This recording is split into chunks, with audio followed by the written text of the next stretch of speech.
xukuumadda federaalka Soomaaliya ayaa sheegtay in ay guddi u saareyso muwaadiniinta Soomaaliyeed ee ku xiran xabsiyada dalalka dibadda sida faahinta warkaan magaalada Muqdisho nooga soo diray Cabdulqaadir Cali Xuseen Koronto halka Somali Channel uga soo warama afayeenka xukuumadda federaalka Soomaaliya Ridwaan Xaaji Cabdiwali Shir Jiraayid oo qabtay waxa uu kaga warbixiyay kulanka golaha wasiirada uu sheegay in uu gooreen looga hadlay xaaladda guud ee dalka gaar ahaan horumar uu sheegay in laga gaaray dhanka ammaanka xaaladda amniga dalka Soomaaliya aad iyo aad ay u wanaagsaneyd toddobaadkii la soo dhaafay si weyn ayayna isugu hawleen guud ahaan wasaaradaha ay khusayso in amniga ay wax ka qabtaan maadaama maalmo muhiim ah lagu jiray oo dadku ay u dabaaldegayeen ciidda ama munaasabadda Ciidul Adha waxaa jiray guddi heer qaran ah oo loo saaray inay sugaan ama ay hubiyaan amniga dalka guud ahaan Soomaaliya gaar ahaan magaalada caasimadda ee Muqdisho guddigaasna waxyaabo lagu amaani karaa ay qabteen runtii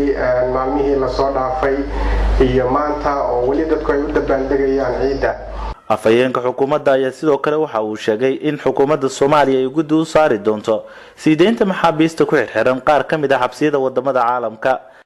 waxa kaloo iyana ay golaha wasiiradu aad iyo aad uga hadleen sidii loo siideyn lahaa in badan oo kamid ah maxaabiista Soomaaliyeed oo ku sugan xerooyin ku yaala dalalka India, Seychelles, Libya, Ethiopia, Kenya, Yemen iyo طبعا sidii xuquuqda ay leeyihiin dadka Soomaaliyeed maxaabiista sidii loo siideyn lahaa waxaana jira waxyaabo fara badan oo horumar ah oo laga gaaray in qaar ka mid ah maxaabiistaas la sii daayo waxa kaloo iyana jirta in guddi gaar ah wasaaradda arrimaha dibadda ay u sameyn doonto sidii xuquuqda iyo maxaabiista dadka Soomaaliyeed intaba markasta indhaha loogu hayn lahaa Cabdulqaadir Cali Xuseen Koronto Somali Channel magaalada Muqdisho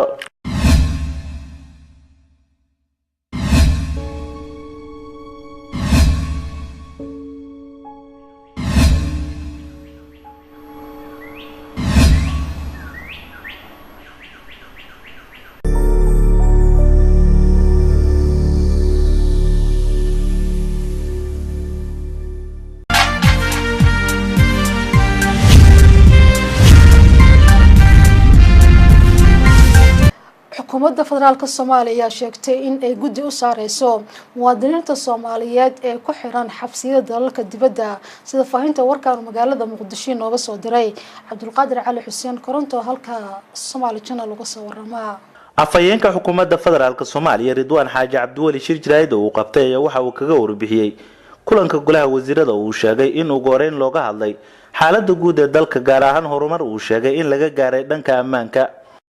xaaladda amniga dalka Soomaaliya aad iyo aad ay u wanaagsaneyd toddobaadkii la soo dhaafay si weyn ayayna isugu hawleen guud ahaan wasaaradaha ay khusayso in amniga ay wax ka qabtaan maadaama maalmo muhiim ah lagu jiray